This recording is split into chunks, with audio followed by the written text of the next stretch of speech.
Say what? All right, is everybody ready? Okay. Can you hold up a white paper, please? Good? Right. Okay. I'm Sergeant Ann Justice with Phoenix Police Department's Public Affairs Bureau, JUS-TUS. We're here today to talk about an arrest in a sexual assault and a separate assault case that occurred this week. On Monday morning at about 7:30 a.m., a female was jogging in the area of Central and Dunlap along a canal bank when she was attacked by a male subject. That male pulled her to the ground, strangled her, assaulted her, sexually assaulted her, strangled her again, and threw her in a canal. Some bystanders luckily were there and able to pull her out of that canal. When she was thrown into the canal, she was unconscious. We went to the media the next day with information. What we didn't know at the time was that Tuesday morning, the day after the sexual assault, about 6 a.m., there was a victim walking in the area of 7th Avenue in Campbell when she was attacked from behind, pulled to the ground, and began to be physically assaulted. At that time, some Good Samaritans noticed the attack and intervened. Two male some Good Samaritans physically restrained that subject that was attacking the victim and held him down until police arrived. He was arrested for that assault and has been identified as 34-year-old Charles Torback Mickley. Yesterday, the victim from the sexual assault was brought in to police headquarters and worked with a forensic sketch artist to produce a rendition of the suspect from that assault. Our adult sex crimes unit civilian crime analyst took that sketch and began looking through recent booking photos. And what she noticed was a similarity between the subject arrested from the September 14th assault and the September 13th assault. Additionally, the victim from the sexual assault provided very specific information about what the suspect was wearing, including a black shirt with white stars on it. What the crime analyst noticed in the booking photo is that Mr. Mickley was wearing a black shirt with white stars and planets on it. Detectives worked feverishly yesterday to create photographic lineups and show them to the victim. They pulled Mr. Mickley from the Maricopa County Jail and attempted to conduct an interview, and they added additional charges of homicide, aggravated assault, kidnapping, and other charges to Mr. Mickley. We want to take this opportunity to thank the Good Samaritans that helped the Phoenix Police Department by holding Mr. Mickley down and getting our attention to that to that subject to get him arrested. And the work done by the Phoenix Police Department's Adult Sex Crimes Unit was phenomenal in this case. The crime analyst went out of her way looking through hundreds of bookings, comparing the composite, and really just playing a key role in identifying the subject. This crime was solved with the help of the Phoenix community, and we just can't underestimate how important that is to us. They really went out of their way to help our community be a safer place. And with that, I'm going to turn it over to one of the civilians that was out there that day. Ruben, if you'd like to come on up. And I'm going to give you my mic, so it'll be just a second. Okay. Yeah.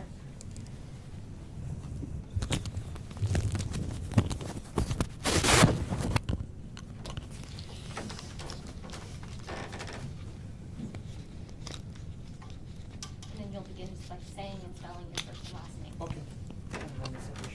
Sure. Yeah. Okay. That's good? So my name is? Yeah. Okay. My name's Ruben Gomez. Spell it out, you said? Yeah, and then just tell them what you saw. Okay, so I'm driving down, I'm actually heading to the gym that morning and driving down 7th Avenue, and I see a scuffle going on the side of the road. I was like, oh, this is kind of odd. So early in the morning, I see somebody in the granite area of this property. And so I kind of turned around, pulled in, and I see the other gentleman really struggling with this guy. And now I see that there's somebody tackling and attacking a woman. And so the other gentleman, Josh, he's needing some help. He's come over here. So I go over there, and we just, this guy is like extra strong for some reason that day. And we just, between both of us, finally grabbed his arms, pulled him back, held him down, and just waited until the cops showed up. But this is the fear in this woman's face when I first showed up was just priceless. It's unbelievable that she just said, "Get him off of me."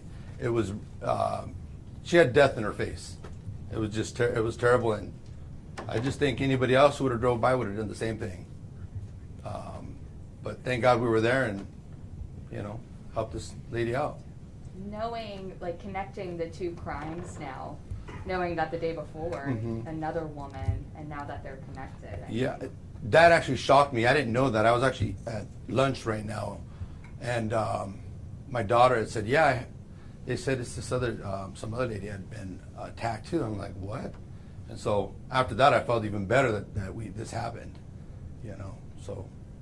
Had you ever been involved in anything like this before, where you were able to save someone? No, this is the very first time. You see stuff like this on the news all the time, or somebody saves somebody, but anybody would want to stop and help somebody, especially an elderly woman. It could have been someone's mother or grandma or whatever. You don't want to see stuff like this happen.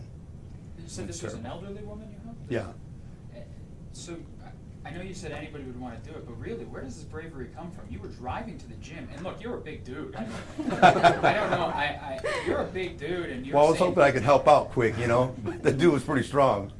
For you though, I'm saying, like, you're a big dude. He was still strong. Yeah, he was pretty strong. Yeah. So where does it come from? Where does this courage come from? I don't know. It just happened. You see that, and the first thing you want to do is help. There's no fear at all. I mean, the only thing later on I thought about it. I was like, this guy could have had something, a knife or whatever. But as it's happening, you're not thinking. You just want to help. You see this big old struggle going on. So that was it. What was going through your mind as you guys were both sitting there waiting for police, trying to keep him there? I'm just thinking, what's wrong with this dude, man? Like, this guy's crazy, He just really would not let. You got two guys trying to take you off of this woman, and you don't want to let go. So it didn't make any sense to me. There was something wrong. Thank you so much for sharing. You're welcome. And speaking with us. Definitely. It's a big deal. Yeah. Can you spell your first and last name? My first name's Ruben, R-U-B-E-N. Last name is Gomez, G-O-M-E-Z. Cool. Okay, let's take your mic. With that, we're going to bring up the next Good Samaritan, and I have an important correction. When I spoke earlier, I said he was booked on homicide. It was an attempt homicide. I was going to ask about that. Yeah, and I will be available to answer questions after Josh speaks. So Josh, put this up for your shirt and flip it on. Good job. Thank you. Thank you. You only got one more to go. And then say a spelling thing.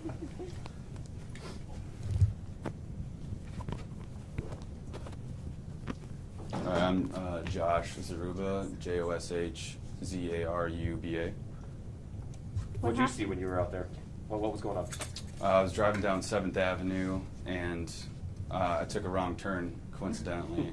And I was turning around, and this woman kind of just pulled straight in front of me and kind of honked her horn. And she rolled down her window, and I was like, "Hey, what's up?" And she was like, "Hey, this woman's getting attacked right now, right down the road. Like, I need some help, like, right now." And it was like one of those things. It was not even 6 in the morning, and it's kind of one of those things you don't, I guess, really expect to start your day off with. And kind of like Ruben said, it was almost just like second nature. I just, ran a red light, drove down there until I saw what was going on, pulled into the parking lot, and the moment I got out there, I just kind of, acted upon what I saw. And I definitely think that dude, yeah, like Ruben said, like the strength he was showing was, pretty sure he was like blitzed on salts or something. Like, it was abnormal. I tried to get his hands off of her neck.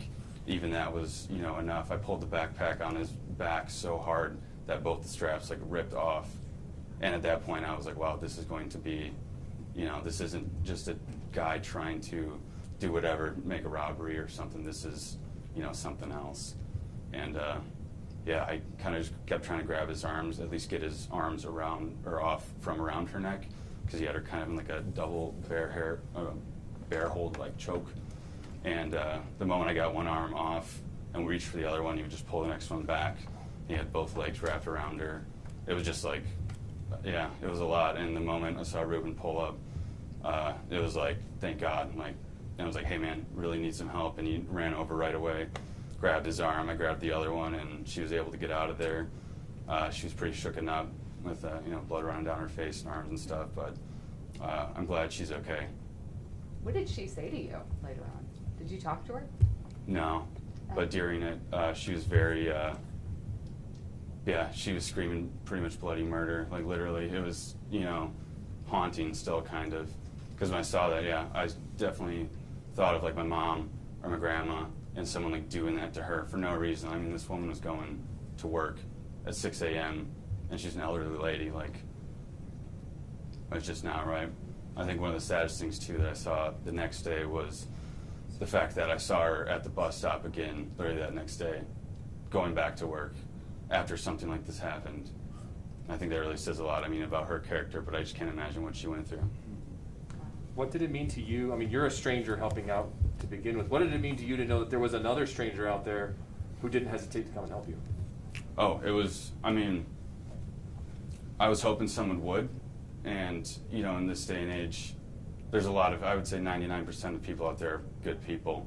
And it's the 1% that do stuff like this that kind of, make people think things are going south. But no, as it was showed, he pulled up and he didn't even know what was going on. I didn't know what was going on. All I knew is this woman, told me to go help. He saw what was going on. He came and helped, and it was second nature. You kind of just black out and, do what you got to do until the situation's over, and cops came and took care of it. One might say, you said you made a wrong turn. Some people might say you made the right one. Yeah, no, that's what I was thinking when I got home. I was running late for work. My GPS was tweaking out, so I had to do a U-turn. And it was like, if none of those things happen, if that woman didn't see it, if she didn't pull in front of my car, I give a lot of, she's not here right now, but I give a lot of the thanks and gratefulness to her. In reality, she's the one that really saved her life. Because, I would have gone to work and not even known this happened this morning. The fact that she was so adamant, that pulled in front of me, honked, and, really just needed me to, the first person she saw to go help, it was insane.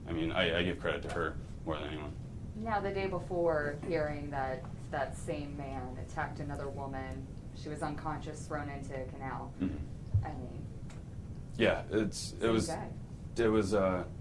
kind of weird. Last night I was actually looking through the news, and I saw that story was plastered everywhere. And when I was reading the story, it was like his description literally fit perfectly, I guess, which was I was about to go to bed, and instantly I was wide awake. I'm like, no way, this has to be the dude. Black shirt, stars, space stuff on it, blue jeans, male, black in his, 30s. And I was like, wow, there's no way, I don't know. You could call it a great coincidence that this all happened, but it was something else. I'm just glad the woman's okay. thank you so much. Yeah. What does it mean to you, to see him arrested, that you guys helped make this happen, and the fact that who knows what he could have done after that? It does feel good in a way, just that I helped, someone, especially like that. It makes me feel good, but it's also just the fact that Ruben pulled up, and like he said, I feel like a lot of people would have done something, in the moment. You think you won't, but then, if it's between not helping and helping out, people are good inside, I believe. I think that's, what it really comes down to. Thank you. Thank you so much. Thanks. Have you right back.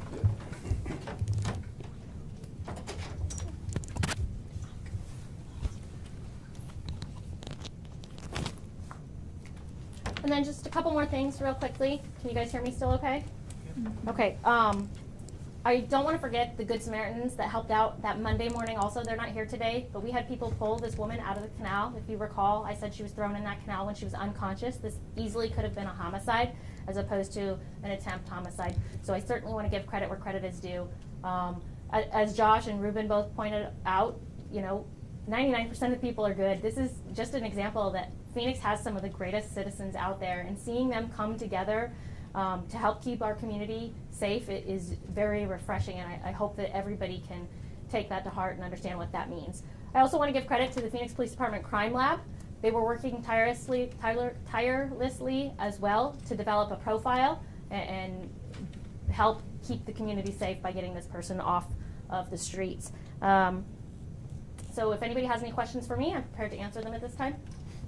You know, those two crimes are about 5 miles apart. Do we know, like, is he like a transient? Does he frequent both those areas? I'm just trying to get a grasp of what, like, that's such a, was he by foot? Does he have a home? So the male was on foot. At this point, I don't know the status of his housing. I know on the Form 4s it should list the status of that. Anybody else have any questions? Okay. Was it 2 counts of attempted homicide then, 1 for each of those? No, so right now it's 1 count of attempt homicide, and that's on the sexual assault where the woman was thrown into the canal.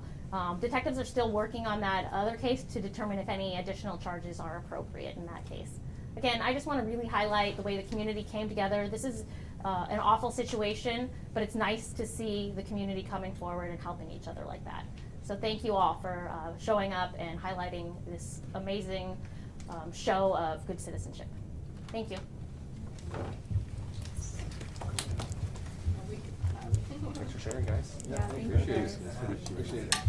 I hope 2 you can Spanish meet her speaking later. channels are here. I actually- They might want to talk to you. Oh, you did end up? Yeah, I was driving by there We've again. got this room. So you did stop? Well, they finally let you out Yeah, of the well, I was doing work in that area, and I saw her at the bus stop literally the next day. But she had like big glasses and a mask over her whole face. She was like fighting her lip off in her shoulder, like she was, yeah. And yeah, I felt so bad.